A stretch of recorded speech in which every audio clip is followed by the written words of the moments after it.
Good morning, students. Welcome to the history class. Today I am going to explain the second part of the third chapter, first phase of the Indian national movement. So here in today's class we will see mainly the achievement of early nationalists.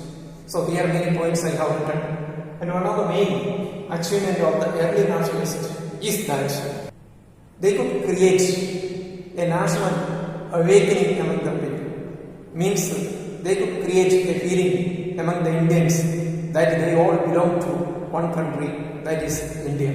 And it also helped to create a bond or a relation among the people for thinking that their historical, political, economic and cultural background are the same.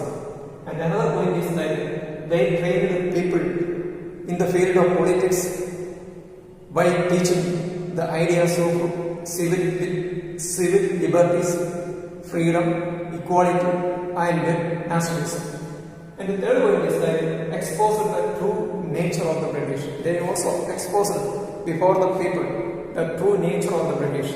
Actually the Britain ruled the country only for their own benefit, not for the Indians. And fourth point is that India must be ruled in the interest of the Indians. So they could also tell to the people that India must be ruled for the interest of the Indians. And it is because of their efforts that Britain are forced to undertake a few reforms. Let us say that what are the reforms done by the Britain because of the effort of early nationalists.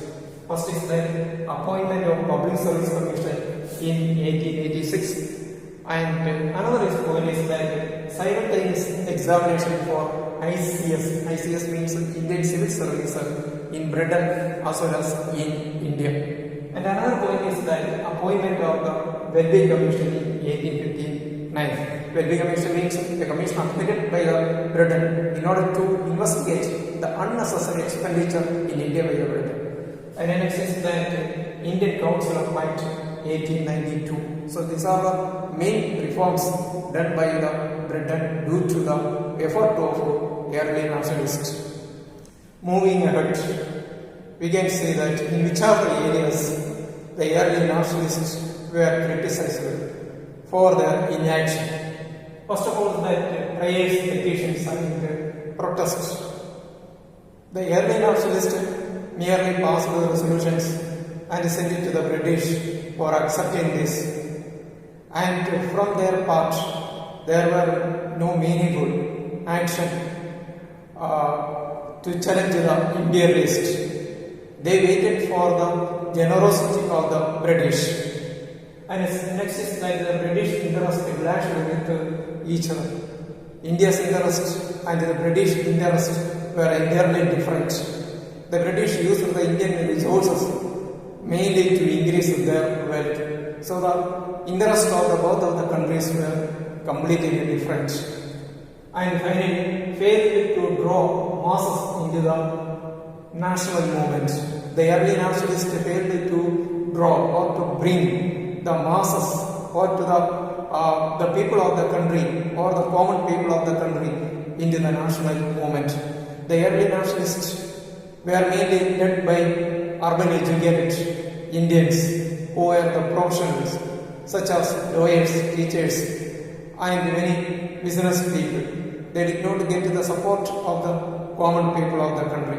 Moving ahead, we will see that what was the official attitude of the British towards the Congress in the very beginning and how it changed later. In the very beginning, the British welcomed the formation of Indian National Congress, and they were given full support by the British, and even the government officials attended the Congress meetings and in its deliberations.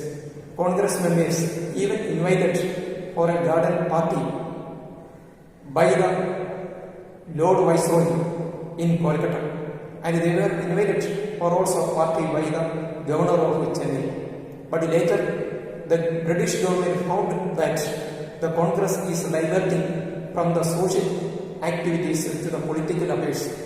then the attitude of the British changed towards the Congress.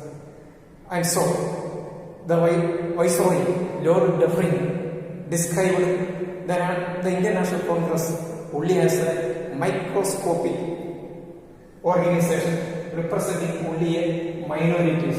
He said that in the Congress, only a minority of the people are working. They don't have the support of the large number of people of the country. And Lord Dufferin described the members of Congress as disloyal babus and violent villains. And again, he completely banned government officials from attending the Congress meetings. And in order to pacify them, now the British government began to give minor concessions to the Congress. The next topic that I am going to explain is the prominent national leaders. Among them, the first is the Dadabhai Naoroji, and he is popularly known as the Grand Old Man of India. And his period is from 1825 to 1917, and he was born in a Parsi family in Mumbai in September 4, 1845, and he worked as a professor of mathematics in Mumbai for 10 years. Later he left Mumbai and went into England to join as a partner in a firm. Then again he came back to Mumbai and he was elected to the Mumbai Corporation and into the Town Council. He founded Bombay Association, and he also edited a newspaper known as Rast Gopher, and he also published a magazine known as Dharma Marga Darshak. He also started a movement against the Vernacular Press Act and against the exploitation of poor by the Sevindars. We will see the contribution of Dadabhai Naoroji, and he is known as the India's unofficial ambassador because he fought for the cause of the country in England, and in collaboration with W.C. Banerjee, he founded an association known as the London Indian Society in order to publicize or in order to present India's grievances before the British Parliament. And he was the first Indian to become the House of Commons in England. And it was because of his effort the Britain agreed to conduct Imperial Civil Service exam simultaneously in India and England, and he founded the East India Association in 1866. I am going to explain the other contributions of Dadabhai Naoroji. First is that his role in the Congress. His role in the Congress is praiseworthy. He played a very important role in laying the foundation stone of the Congress, and he was elected 3 times or thrice as the president of Congress. The times are 1886, 1893 and 1906. So these years he was elected as the president of the Congress, and while he was the president of the Congress, the slogans such as self-government, boycott, Swadeshi and national education. So these are the slogans raised by him. And the credit for Swaraj from the Congress goes to him. The credit for Swaraj from the Congress goes to him, because while he was the president, the Congress raised the slogan Swaraj. And the other third contribution is that exposed the economic ills of India.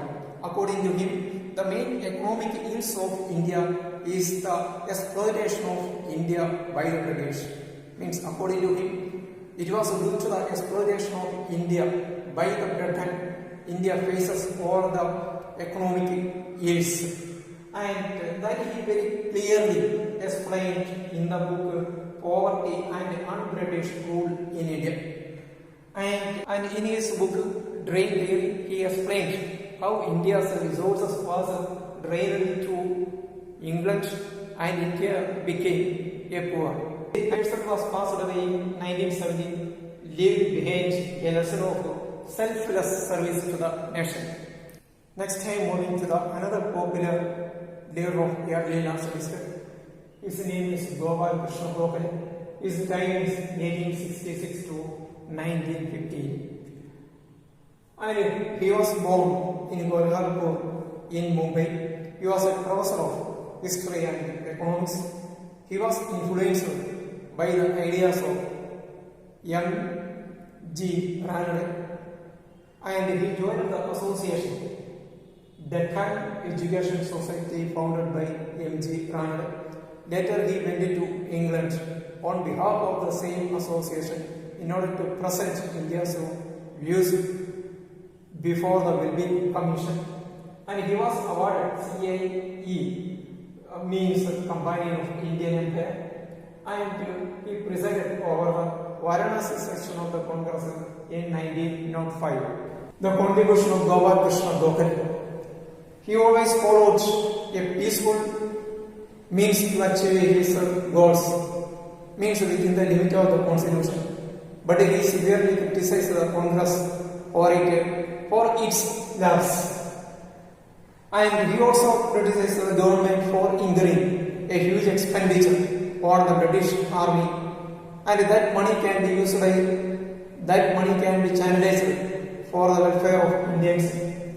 And the British always followed a racial discrimination to the Indians in higher post. That also he criticized. And so he also demanded that the tax on the cotton to be reduced. And another is that he also played an important role in the window mourning reforms.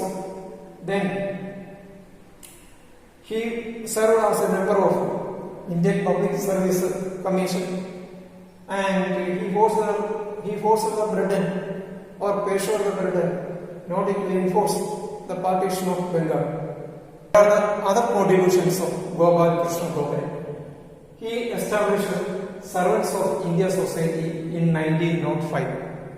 The main purpose of this society is to give training to the Indians who are ready to give selfless service to the nation. And he was also elected as a member of Imperial Legislative Council. That time he pleaded for a reduction of salt duty and abolition of excise duty on cotton. Then he wanted to give primary education to all the people of the country. That was his vision, but that did not materialize fully. And another is that he wanted to reduce land revenue. He also went into South Africa. He met Gandhiji there, and he found that Gandhiji is working in South Africa against the racial discrimination. So he asked Gandhiji to come to India and join the national movement. And so Gopal Krishna Gokhale is known as the political mentor or the political guru of Mahatma Gandhi, and this great personality passed away in 1915. About another prominent nationalist leader is Surendranath Banerjee. He was born in Bengal in 1848, and he was the first Indian to qualify the Indian Civil Service examination. And while he was working as a magistrate in Assam, he questioned the racial discrimination of the British government, so he was dismissed from the service. And he also worked as a professor of English at the Metropolitan College. Later he set up his own school, and later this school developed into Ripon College. And he was elected to Calcutta Corporation for 2 decades. And again, he was elected to the Bengal Legislative Assembly, and he was appointed as a Minister of Self-Government for help by the Governor of Bengal. What are the main contributions of Surendranath Banerjee? And he established the Indian Association. The name of this association is very important because this association exposed the wrong policies of the British government. And another is that he created an all India political organization. So it was Surendranath Banerjee who first time in India created an All India Political Association, and the name of association is Indian National Conference in 1883. And later this association modeled for the formation of Indian National Congress, and the ideas of Indian National Conference and Indian National Congress were same. So this Indian National Conference merged with the Indian National Congress, and he also started an agitation against the License Act, Arms Act, Vernacular Press Act, and reducing age from 21 to 19. Means earlier the age for attending ICSE examination was